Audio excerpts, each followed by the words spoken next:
20 décembre 2024. Tellement content de retrouver mon ami Benoît Lavigueur à qui euh, on a jasé il y a 2 mois de toutes sortes de choses. Comment ça va, Benoît? Ça va très bien, donc c'est toujours un plaisir de te revoir, André, à travers toutes les années. Donc, cette belle relation qui perdure.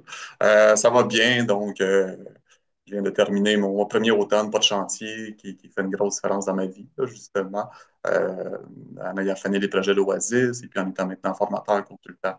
Donc, j'apprécie les automnes un peu plus relax, puis de ne pas avoir le stress que oh, l'hiver s'en vient, puis vite, il faut fermer les chantiers.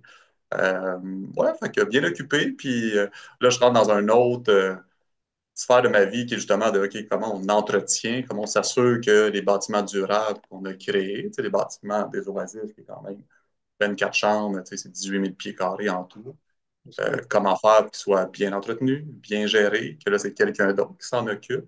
Fait que je me découvre tranquillement une passion pour l'entretien, tu sais, entretien, maintenance, puis comment mettre en place des systèmes qui font que c'est bien entretenu. Parce que ça, je trouve que c'est une des grosses lacunes dans le domaine du bâtiment. T'sais, on ne construit pas parfaitement, mais on entretient pas super bien, justement, nos immeubles et tout. Fait que c'est c'est ça. Comment emmener des systèmes pour que ça soit facile, agréable, puis que ça soit suivi. Parce qu'en fond, là, c'est Ouais, une équipe de maintenance qui s'en occupe. Fait que, c'est vraiment, quand c'est vraiment durable, ça devient plus écologique, clairement. mhm, Je te remercie d'avoir participé à notre grande conférence de 2 jours, les 16 et 17 novembre. Je me suis fait opérer le 16 novembre, alors j'étais pas là. Puis j'avoue, j'ai pas encore eu le temps de les écouter, les conférences, mais j'invite les gens à aller sur notre chaîne YouTube Maison du 21e, à écouter ça. Et tu parlais justement des oasis, des maisons à consommation nette zéro d'énergie. Puis, il y a plusieurs années, en 2016, on parlait de votre projet maison certifiée Passive House. Et puis, c'est Daniel Bonneau, je pense, qu'on avait parlé mhm, dans la presse, ce que c'était ouais, Daniel oui, en 2022. Donc, ce programme-là, c'est des maisons passives. Donc, je veux qu'on parle aujourd'hui. Je prépare un autre dossier là-dessus pour le numéro du printemps. Et puis, donc, toi, tu as, je pense, fait plus de 200 avec ton entreprise BL et puis ensuite Belvelab. 200 bâtiments, Nouveau Climat et Lead, je ouais, pense. ouais, environ, effectivement. J'ai pas fait le compte à la fin. OK. Alors là, tu as un chalet Missisquoi que tu as revendu. C'est une façon de faire du bâtiment hyper performant, plus abordable, dans le fond, de faire 2 logements. Parle-moi un petit peu des leçons apprises et décris-moi ce bâtiment-là, s'il te plaît. Ouais. Ben, dans le fond, l'idée du chalet était euh, de démontrer, justement, j'aime créer des bâtiments de démonstration, comme ça. Et l'idée que, c'est ça, la notion du co-living ou de partage, justement, des frais, des espaces, parce que pour avoir accompagné beaucoup de projets de groupes qui veulent, mettons, faire un quartier de mini-maison, qui veulent faire un regroupement, ben, c'est tellement compliqué au niveau. Ouais, c'est tellement compliqué au niveau des lois, des règlements, des coûts aussi, parce que là, tu te retrouves à décupler justement les frais récurrents de chacun. Fait que la solution, c'était OK, ben, c'est peut-être de rassembler justement, puis de devenir. Finalement, le multilogement est un peu la solution en termes de point de vue écologique, économique, et puis ça. Fait que l'idée du chalet, c'est de dire, ben, une maison, ça coûte cher, tu es tout seul à payer, mais tu peux vivre deux familles, justement, donc là-dedans. Et surtout pour les gens qui veulent vivre dans un plus petit espace. Euh, ben là, dans le fond, deux petits espaces, ça fait un espace d'une taille raisonnable. Donc, fait que l'idée, dans le fond, chaque étage était une maison de 3 chambres à coucher. Fait que deux familles auraient pu très bien vivre, justement. Puis, surtout à la campagne ou en banlieue, tu as, des terrains assez grands que tu peux être deux familles là-dedans. Puis, surtout que les gens qui se promènent, qui voyagent aussi, sont tellement pas souvent à la maison que tu utilises. Fait que tu peux partager les espaces. Parce que, tu sais, moi, ce que je vois dans la crise du logement actuellement, c'est que on n'a pas une crise de pieds carrés, on n'a pas une crise d'espace, on a une crise de logement. C'est fou le nombre de chambres, le nombre de terrains non utilisés. Il y a plein d'espaces bâtis, utilisables, mais très peu servent réellement. Donc, Les chalets sont vides la plupart du temps. c'est ça. Fait as des gens qui ont des chalets, qui ont des maisons, il y a de la garde partagée, il y a aussi. Fait que ça m'épate le nombre de pieds carrés inutiles qu'on chauffe, qu'on entretient. Fait que, quand j'en dis, hey, ça coûte cher, je suis comme, oui, mais on utilise mal, justement, tout cet espace-là. Fait que D'ailleurs, l'idée du chalet, étant dans un pays de grands espaces, on veut, comme moi, j'ai une maison de 2000 pieds carrés sur 3 étages, sol inclus, sur 2 angles de terrain au bord de l'eau, un peu, tu sais, le rêve. On était chanceux de trouver un terrain pas cher, pas loin de l'autoroute, mais c'est la question de vouloir l'intimité, hein, pas avoir de bruit. Mais si on insonorise puis on s'entend avec nos ouais. voisins, une économie de combien à peu près, si, de pourcentage, si on fait 2 logements au lieu d'un? Un seul coup, En termes d'économie d'énergie, de coûts, de construction, ouais. terrain. Ben, le coût de construction, c'est assez impressionnant parce que justement, on recule quand je l'ai bâti en 2015. Mettons, les calculs que je faisais, c'est que faire un étage m'aurait coûté, avec le terrain et les infrastructures, peut-être, mettons, 550 000 en tout. Puis de rajouter un deuxième étage m'a peut-être emmené à 750. Fait que 50. si tu ramènes ça par deux, tu fais comme, OK, ça veut dire que chacun, mettons qu'on split moitié-moitié les frais, on revient à 375 par famille Ouais. au lieu de 550. Puis là, Fait on que est ça, monté c'est à le prix 700 000. d'achat. Aujourd'hui, c'est 700 000, cette maison-là, dans le fond. Ouais, c'est ça. Fait que là, après ça, on pourrait le mettre à jour, mais en termes de proportion, c'est impressionnant parce que c'est ça, c'est de voir, tu sais, quand tu sépares tes frais variables de construction puis tes frais fixes, Avant de construire, ça coûte cher. c'est ça. Fait que, tu sais, le terrain là avait coûté 100 000, plus quasiment un 100 000 d'infrastructures, là, de puits, de chemin, de ci. Fait que, tu sais, fait que ce 200 000-là, ben, que tu sois un ou deux, c'est la même chose, là, pratiquement. Et après ça, il y a aussi toutes les notions de frais récurrents. De là, tu peux te partager un Internet à deux familles, tu peux te partager tu sais, le déneigement à deux familles. Là, fait que si tu le calcules, parce que là, on parle beaucoup de coûts de construction, là, mais si on parle d'un coût global de projet sur 30 ans, c'est impressionnant là, la différence. Là. Donc, c'est c'est ce qui, moi, m'a poussé justement à plus ou moins croire à la maison unifamiliale, que c'est pas la solution écologique, économique et tout, et même socialement. Donc, Comme les familles qui ont 3, 4 voitures, là, ou même deux. Nous, on n'a plus besoin, même là, on est à la retraite. La question de la maison passive, juste pour l'historique rapidement, c'est inspiré de la maison de la Saskatchewan. Là, on parlait de conservation de l'énergie à l'époque. C'est le conseil de recherche de la Saskatchewan dans les années 70. Crise du pétrole, hein, et c'est là que c'est le précurseur de la maison R2000 qui a été lancée au début des années 80. Donc, ça fait longtemps qu'on sait qu'on peut construire une maison qui coûte minimum 50% moins cher de chauffage. Je ne comprends pas que ça ne soit pas. Bon, on a haussé les exigences du code de construction, mais on a des normes de 2012 encore, je pense. Au 2018, ils ont rehaussé, mais vraiment pas sévère. Euh, Là, la maison passive est venue par la suite des discussions entre des professeurs allemands et suédois en 88, puis on a lancé donc l'Institut des maisons passives en Allemagne, qui est partout maintenant en Europe. C'est devenu la norme dans plusieurs pays d'avoir des bâtiments où on va doubler facilement les niveaux d'isolation, tripler l'étanchéité pour réduire de 90% les coûts de chauffage. Évidemment, c'est plus froid ici, puis l'énergie coûte moins cher, donc les gens n'ont pas embarqué trop, mais on a de plus en plus de ces maisons-là. Mais ce qui est intéressant, pas juste l'unifamilial, mais du logement social à Rimouski. Il y a un projet, je dois parler à quelqu'un à Sherbrooke, des projets vraiment le fun qui s'en viennent. Donc, toi, parle-moi un peu de cette enveloppe-là, si on fait des R60 dans les murs, R110 dans le plafond, les gens vont dire c'est ridicule. Qu'est-ce qui est ton sweet spot pour toi? Vous avez fait, parle-moi un peu des analyses énergétiques que vous ouais. avez faites avec des Mhm. logiciels. Mais c'est la Ben, c'est sûr, construction intégrée qui est la clé. c'est sûr que le chalet a été un projet d'expérimentation laboratoire, honnêtement. Je dis souvent à la blague que c'est le TEPA game qui m'a coûté le plus cher. Donc, De quoi? De quoi? Le... euh, quelqu'un m'a dit, dans le fond, l'idée de faire la certification de passé est devenue une discussion avec Emmanuel Cosgrove qui me disait ben là, Benoît, tu sais, ça fait les deux personnes qui avaient essayé de faire la certification avant moi, qui n'avaient pas réussi. Et il est venu jouer sur mon ego en disant, ben là, Benoît, si toi, tu le fais pas, qui d'autre va le faire, donc, au Québec, là? Fait que, puis là, il me sort de comment, t'es pas game de faire une certification par basse. Fait que, comme, OK, on lance le. Tu sais, je voulais déjà faire un bâtiment performant. Puis initialement, tu sais, entre ce qu'on bâtissait, mettons, comme niveau de performance chez Belvedere, puis le passé basse, on avait évalué peut-être à 25 000 de surcoût, puis peut-être une centaine d'heures d'implication de plus de recherche. Tu sais. Puis la base de Belvédère étant supérieure déjà à Neuroclimat, Un petit peu supérieur, effectivement.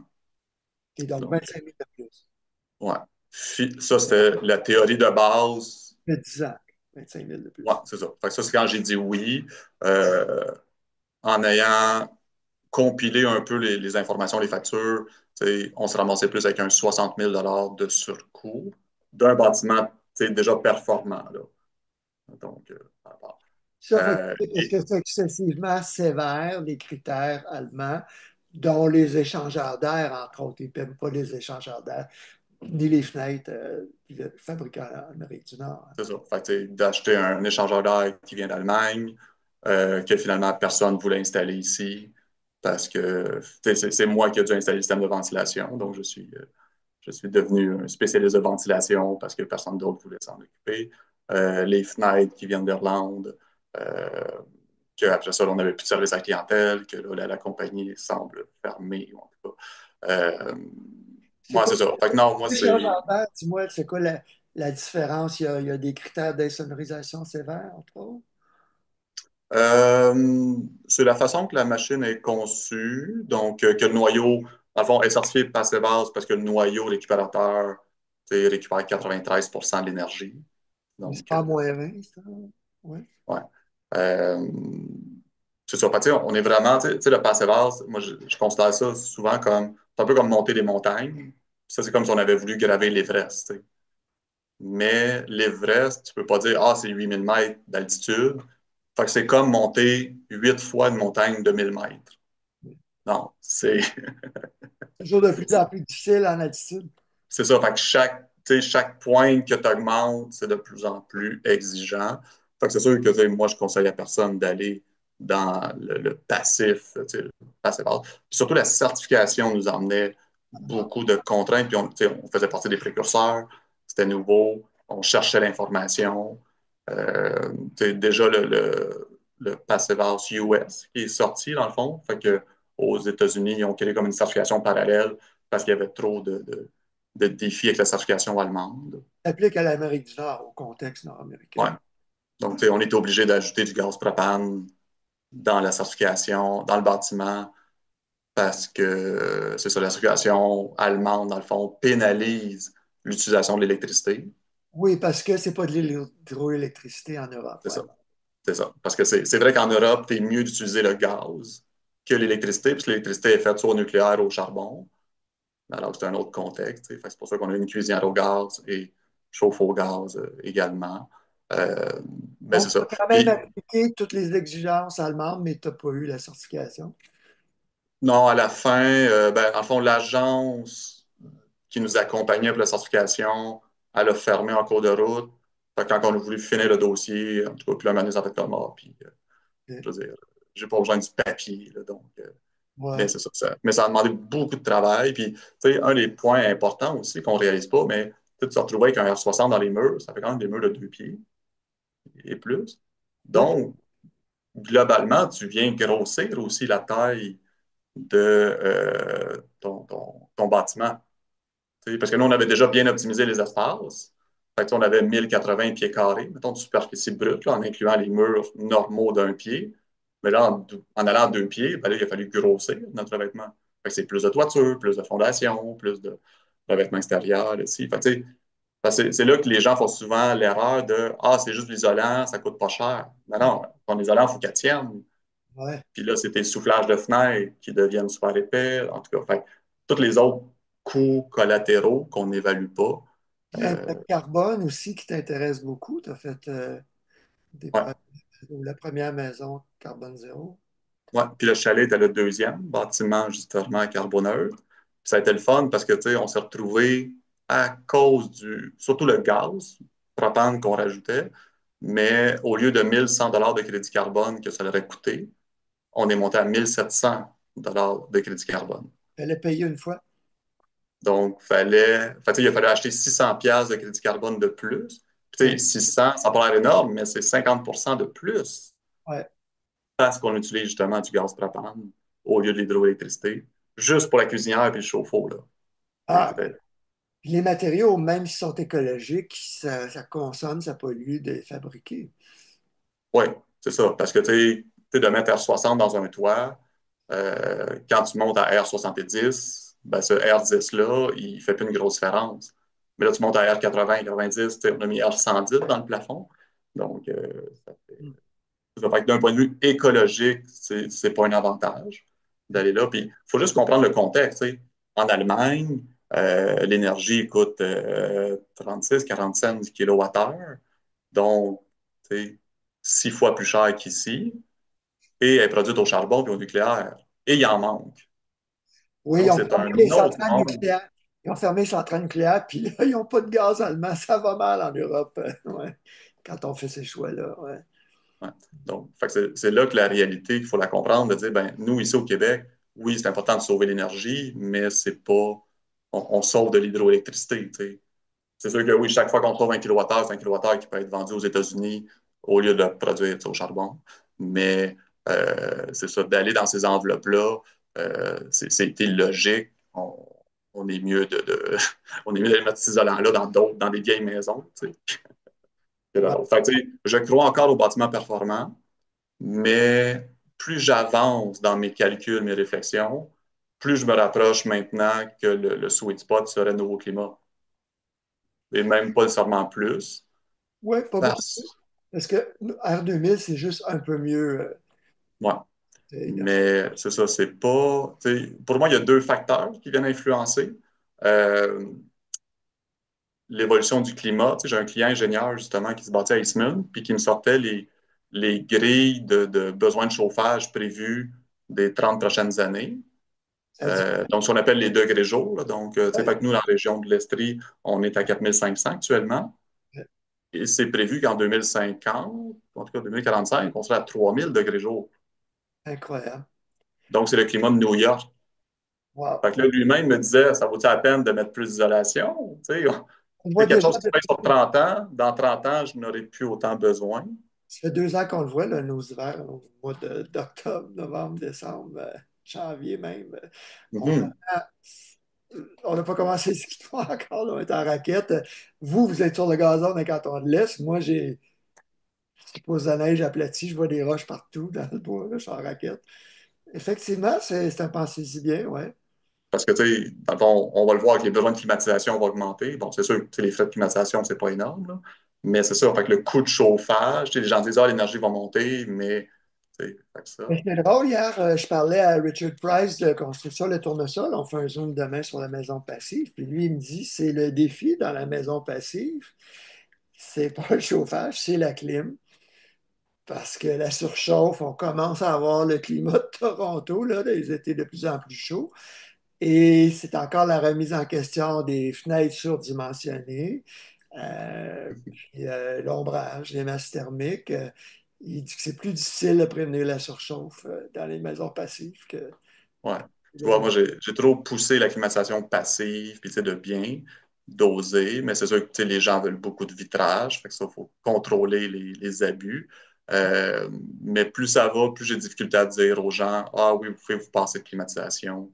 Ouais, Euh, rendu parce là. que moi-même qui vis sans climatisation, tu sais, mais hop, les périodes canicules sont de plus en plus longues, sont de plus en plus, tu sais, Ouais, ça devient un défi. Fait que c'est là que, tu sais, puis d'avoir une thermopompe permet justement de l'utiliser en hiver pour le chauffage. C'est surtout que, tu sais, maintenant, les thermopompes, sans aller dans un modèle à très haute performance, là, tu sais, une thermopompe qui chauffe jusqu'à -25, il va y avoir de moins en moins d'heures dans l'année qui va faire plus froid que -25. Là. ouais, donc moins C'est 20. tellement minime que, Ouais, mais chauffer jusqu'à -20, c'est génial. C'est mieux que les anciens qui étaient à -10, -15. Ouais. ouais, Et effectivement. avec les subventions d'hydro, ça vaut la peine d'aller pour les modèles quand même au climat froid, au moins. Mhm. Ouais, ouais. Puis, un autre point qui est important, c'est tu sais, la notion aussi de ce que dans le domaine du bâtiment, les gens n'évaluent pas. que, tu sais, moi qui s'intéresse de plus en plus à la finance, puis, tu sais, dans le fond, l'investissement responsable, mais c'est la notion de la valeur de l'argent dans le temps, tu sais. Puis ça, je me suis fait ramasser il y a 7 8 ans par un investisseur financier dans une de mes conférences. Il dit, Benoît, tes chiffres sont pas bons, là. Tu sais. Parce que là, il dit, tu me dis que, mettons, mettre du triple vitrage coûte 3 000 $ de plus, puis je vais sauver 150 $ par année, que ça se paye sur 20 ans. Il dit, ben non, tu sais, parce qu'il dit, le 3 000, je le perds aujourd'hui. Puis le 150 par année, je le retrouve à travers le temps. Il dit, moi, mon argent, je fais du 15 % avec. Donc, il dit, mettre 3 000 $, ben, je perds 450 $ par année. Hmm. Fait que lui, c'était. Puis il dit, je suis pas contre, là, tu sais, puis il y avait une belle réalité. Il dit, tu sais, je suis pas contre d'investir dans un bâtiment ici, mais viens pas me dire qu'en 20 ans, que ça va se payer. La question, c'est quoi la valeur de ton argent? Puis, tu sais, puis si on le voit avec les coûts qui ont augmenté, les défis de, tu sais, de la mise de fonds, parce qu'on n'a pas toujours accès à ce financement-là, parce que, tu sais, la qualité n'est pas évaluée par les banques, les évaluateurs. Fait que toute la qualité, souvent, tu la payes à 100% là, de ta poche. Là. Fait que tu ne peux pas la financer sur longtemps. Fait que, tu sais, tu l'as-tu, cet argent-là aussi. Là. Ouais, c'est intéressant. Mais il faut tenir compte du fait que les coûts de l'électricité vont augmenter pas mal plus que 3%. L'Hydro dépense un autre 100 Oui, millions. C'est ce qu'ils veulent oui, faire. effectivement. Puis, fait que ça, mais l'argent que tu empruntes aujourd'hui, elle a un coût. Tu sais, puis on le voit avec les taux d'intérêt qui ont augmenté, puis, dans le fond, ça. Fait que, tu sais, la question, c'est. Puis moi, je trouve la blague, c'est comme si tu as 10 000 $ de trop, tu ne sais pas quoi faire, tu dis je la mets-tu dans mon enveloppe ou je m'achète un bateau, ben oui, t'es mieux de la mettre dans ton enveloppe, tu sais, c'est un investissement. Mais c'est juste que tu sais, des fois, les gens sont comme Ah, tu sais, faut investir, il faut investir. C'est comme oui, mais tu l'as-tu, cet argent-là, pour la mettre dans ton bâtiment, parce que ton retour va être sur du long terme. Justement, parlons-en de l'enveloppe. J'ai écrit dernièrement sur la MIOF et puis le fait que les matériaux biosourcés remplacent progressivement les matériaux à base de pétrole. Certains, on nous dit depuis des années que les polystyrènes, les polyuréthanes vont récupérer avec les années leur impact environnemental parce que ça économise tellement, parce que c'est plus isolant au pouce. Quels sont les matériaux d'enveloppe que toi tu privilégies? Ben, c'est sûr que si on parle de l'isolation des murs, tu sais, j'aime beaucoup la laine de roche tu sais, pour sa durabilité, puis justement son pouvoir isolant dans le temps, là, tu sais, puis sa bonne stabilité. J'utilise depuis quelques années justement la laine de chanvre, donc qu'on a installé justement à l'Oasis Eastman. C'est sûr que tu sais, j'ai un intérêt pour les métaux biosourcés. Ça reste quand même un défi tu sais, au niveau économique. Ici, puis, tu sais, en 2019, j'avais été en Belgique pour des formations et tout. Puis, tu sais, en Belgique, ils ont des subventions pour améliorer les enveloppes de bâtiments et ils ont des primes de subvention, genre de 25 % supplémentaires, si c'est fait à base de matériaux biosourcés. Hmm. Puis, il y a vraiment un regroupement là-bas des entreprises du biosourcé. Là, fait qu'ils poussent beaucoup le volet carboneutre, le volet réduire le carbone. Fait que ça, c'est sûr que je crois qu'on doit encourager ça parce que globalement, autant en termes de durabilité, les matériaux biosourcés résistent bien à travers le temps et la gestion de l'humidité, ce qui est un des défis des matériaux pétroliers. Fait qu'il y a toute cette notion-là. Puis c'est sûr qu'en Belgique, ils ont beaucoup de rénovation de vieux bâtiments. Fait que, eux, le polyuréthane a foutu le bordel à bien des endroits. Fait que c'est pour ça, justement, qu'ils vont plus pousser le chanvre et puis d'autres Le choses. niveau que ça a foutu le bordel quand il y a eu des infiltrations d'eau, ça ne séchait pas. Ouais, ben, c'est que les matériaux plastiques, justement, vont venir garder euh, l'humidité à des endroits. Fait, tu sais, le but, c'est d'avoir des enveloppes qui sont perméables. Donc, comme ça. Fait que c'est sûr, avec l'âme de chambre, c'est sûr qu'il demande un peu plus de travail pour l'installation, mais c'est un beau produit. Moi, je l'aime bien. Tu sais, maintenant qu'on a une entreprise au Québec, bon, c'est sûr que j'ai appris il n'y a pas longtemps que si on n'a pas encore de champ au Québec, là, ça s'en vient, mais c'est pas. Oui, il importe pour faire les matelas. Pourquoi tu dis encore que c'est plus difficile à installer parce que c'est plus rigide que la laine de roche? Ouais. Ah, tu sais, il faut soit ta coupe. Tu sais, moi, ce que je priorise, mettons, c'est j'utilise la laine de chanvre que je ne coupe, dans le fond, dans tous les endroits que je coupe pas.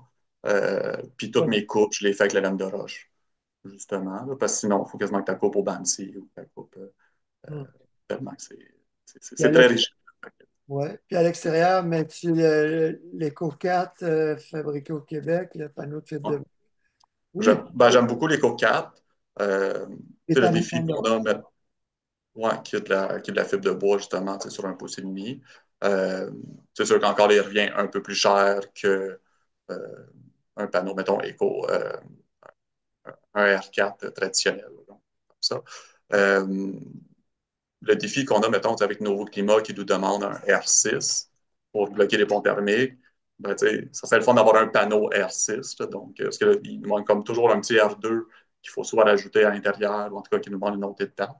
Euh, Mais mais, si justement, on peut mettre un comfort board plus épais, la haine de roche en panneau. ouais, ben, dans le fond, même, c'est ça, avec une laine de roche. Et, oui, on pourrait, mais c'est ça, c'est une étape supplémentaire de Ben, il faut rajouter un ça. isolant à l'extérieur de l'enveloppe. Au lieu de mettre un polystyrène, on peut mettre le panneau de laine de roche. Ouais, c'est ça. Le panneau de laine de roche, j'ai jamais travaillé avec eux. Je trouvais, tu sais, il revient quand même assez cher. Puis, il y a des défis, des fois, là, de compaction, puis pour avoir vu justement les coupes de murs, là, tu sais. Fait que, vu qu'il n'y a pas la même densité, ben, en fond, là, les fourrures peuvent créer des murs qui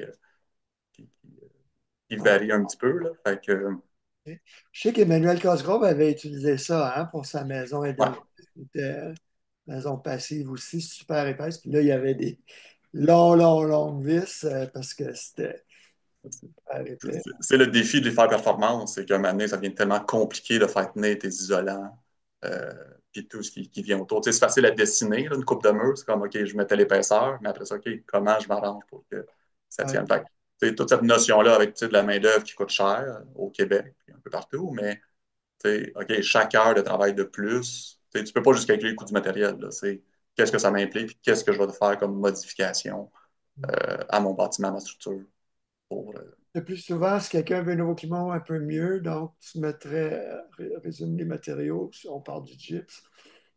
ouais. Ben, euh, tu sais, ce que j'aime beaucoup, moi, c'est de venir protéger aussi le pare-vapeur à l'intérieur pour éviter que pendant le chantier ou dans le futur, donc, il soit. Tu sais, fait que pour moi, mettons une coupe de mur idéale, ça serait justement, tu sais, donc, tu as tes gyps, double fourrure pour passer tes fils. Après ça, tu as panneau de fibre de bois, tu sais, soit juste un Tentes ou bien un autre Eco 4, donc à l'intérieur. Ton pare-vapeur, ton 2 par 6. Dans le fond, moi, je suis revenu beaucoup au mur de 2 par 6, Ouais. justement, tu sais, pour avoir fait de la double ossature, avoir fait plein de choses. On fait les deux Là, deux double panneaux. ossature qui est facile à mettre en œuvre, que les gens sont habitués de travailler avec, qui donne un espace. Euh, après ça, justement, tu sais, laine de roche, laine de chanvre à l'intérieur, puis ton panneau isolant, dans le fond, à l'extérieur, pour bloquer les ponts thermiques.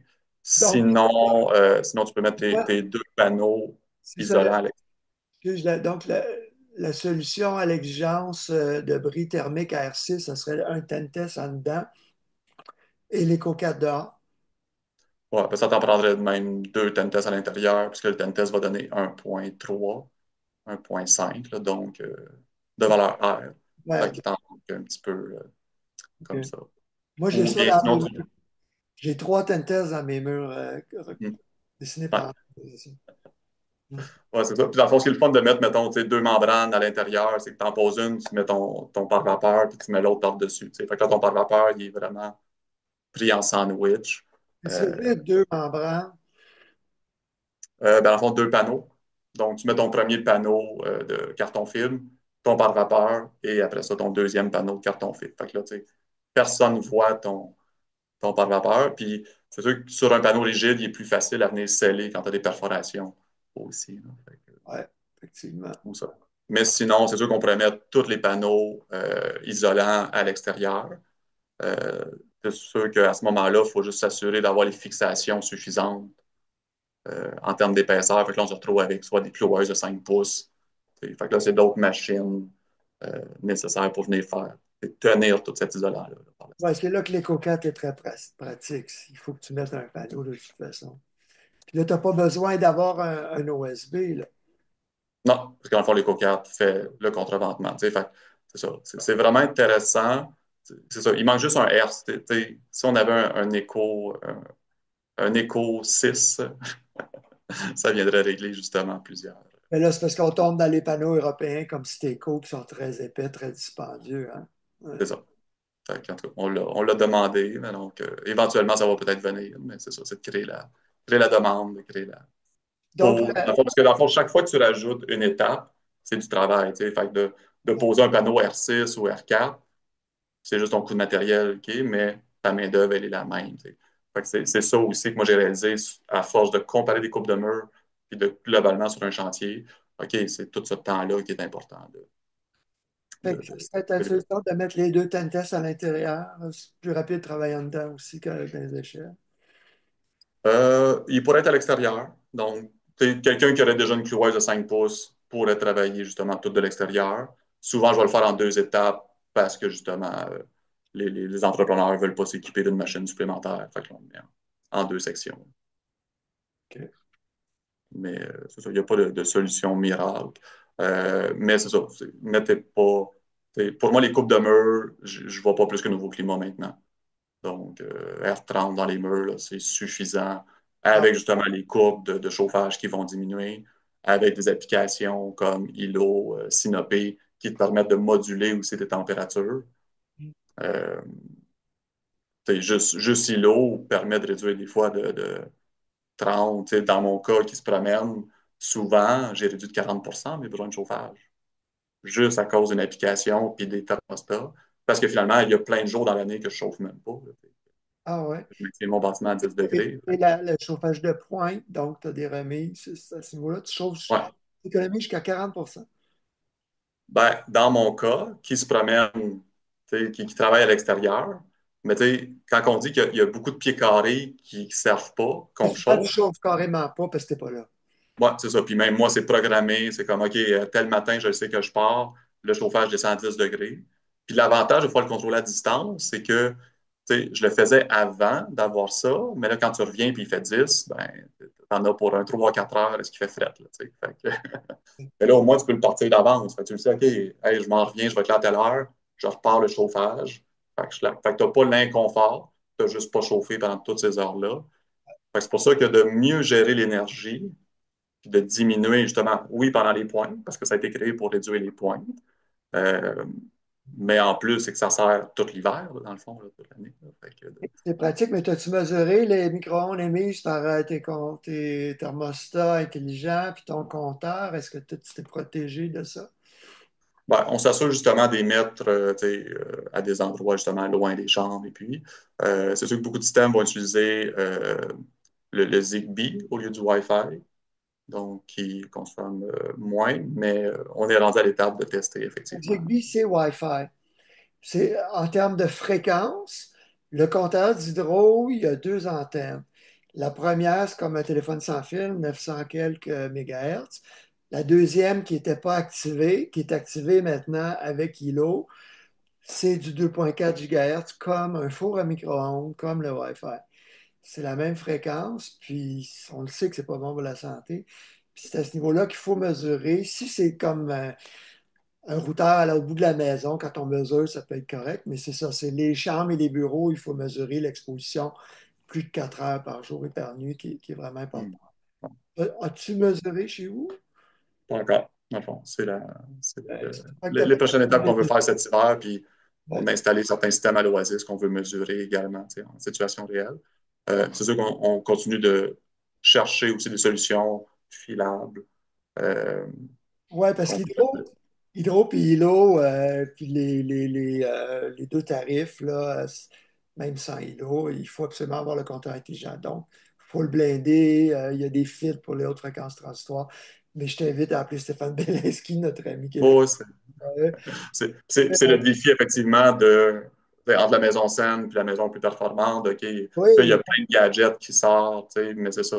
35 ans, moi je suis un champion de l'efficacité énergétique, mais là, je mets un gros frein sur ces applications-là parce que les gens ne réalisent pas. Ça affecte leur sommeil, la mémoire à court terme. Toutes nos cellules sont électriques. Ça joue sur la mélatonine qui prévient le cancer, justement. Alors, moi, je suis filaire à 100%. J'ai un cellulaire, il est presque jamais allumé, toujours en mode avion. Alors, c'est pas venir fou, faut pas se rendre malade à vouloir économiser 100 pièces ou 300 pièces par année. Ceci dit, Effectivement. là, tu as un rendez-vous dans 5 minutes. Euh, autre chose au niveau de la maison passive, ben, les fenêtres. Alors, on sait qu'on doit optimiser la taille. C'est quoi ton sweet spot? Parce que on le dit, là, pour être certifié passif, on importe d'Europe, ça pollue. As-tu des valeurs U, des niveaux d'isolation que tu Ouais. vises? Ben, c'est sûr que moi, je travaille de 2012 à 2020-21.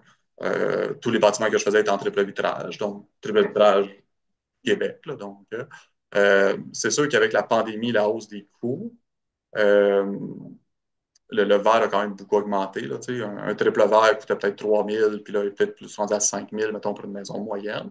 Et les gens mettent aussi beaucoup plus de vitrage qu'avant. Fait que Un là, c'est un coût de double 5 défi. 000 tu dis? Ouais, OK, quand même. pour, fait que c'est sûr qu'en termes de rentabilité, tu sais, présentement, je suis plus ambigu sur le triple vitrage. Là, tu sais, c'est une réflexion personnelle là, que c'est plus comme avant de oui, mettez le triple vitrage parce que tu sais, ça vaut la peine pour le confort, tu sais, même si la rentabilité est plus longue, tu sais, là, la rentabilité est quand même très, très longue. Oui, on améliore le confort, on peut améliorer la gestion du bruit aussi dans certaines situations. Euh, et c'est sûr que je vais plus travailler avec aussi les membranes Loui à faible gain solaire pour justement limiter les effets de la surchauffe. Parce que les gens mettent trop de fenêtres. T'sais, moi, je dis souvent la blague, je dis les 100 premières maisons qu'on a dessinées, on faisait les calculs, les ratios, le 8% de vitrage au sud par rapport ici, et on s'est fait répondre 100 fois la même réponse de merci pour l'information et le calcul, mais j'en veux plus. T'sais. Fait que là, on a fait OK, ça sert à rien de calculer, on va juste essayer de contrôler les excès de nos clients. Donc, même au Qui sud, pas juste à l'est et à l'ouest, on va réduire les gains solaires au sud. ouais, ouais, parce que c'est ça. Là, les gens ont bien compris le salaire passif en disant qu'il faut mettre des fenêtres au sud.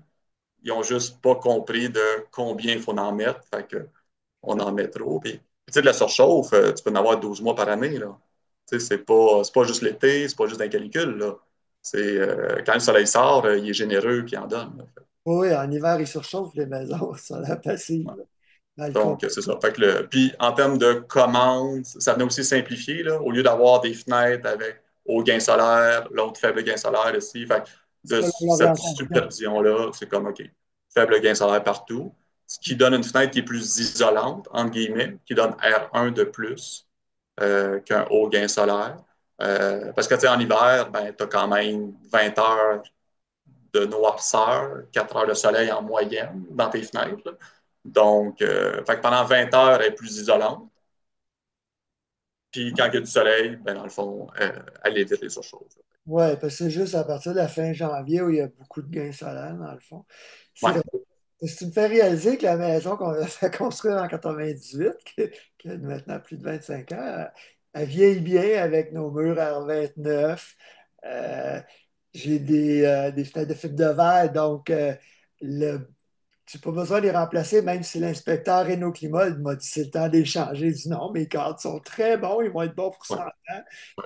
Avec On peut changer les vitrages. Tu sais, dans le fond, les fenêtres maintenant permettent justement de remplacer les thermos aussi. fait progressivement, là, on a rajouté des pellicules appliquées au rouleau. Ça sentait fort, il y avait un solvant par contre. La première journée, c'était pas le fun, mais c'est pas R1 de plus selon Emmanuel Cosgros, mais c'est mieux. C'est presque du triple, mais j'ai changé les vitres dans mes portes. Là, les portes sur la terrasse vieillissent moins bien. Il y a une infiltration d'air que je n'arrive pas à régler complètement. On va mettre du NZP, nos amis qui font des maisons québécoises, des fenêtres avec des profilés allemands, mais assemblés au Québec. Donc, on a des portes très performantes derrière notre table de salle à manger là, pour le confort. Mais c'est ça, je n'avais pas optimisé les gains solaires. Mais j'ai un pain centenaire au sud. Alors souvent, les gens disent on va faire du solaire passif, mais ils n'ont pas l'orientation optimale. On réalise donc que c'est la valeur U, l'inverse de la valeur R, qui est de plus en plus importante. Ouais, effectivement. Puis, tu sais, le but, c'est de comprendre tous les facteurs. Tu sais, moi, je dis toujours, c'est pas une sexe, c'est pas une région. Tu sais, c'est salaire passif, c'est OK, je comprends comment l'optimiser. Je prends qu'est-ce qui est là. Puis oui, si j'ai un beau pain comme chez toi, ben, on ne coupera pas pour.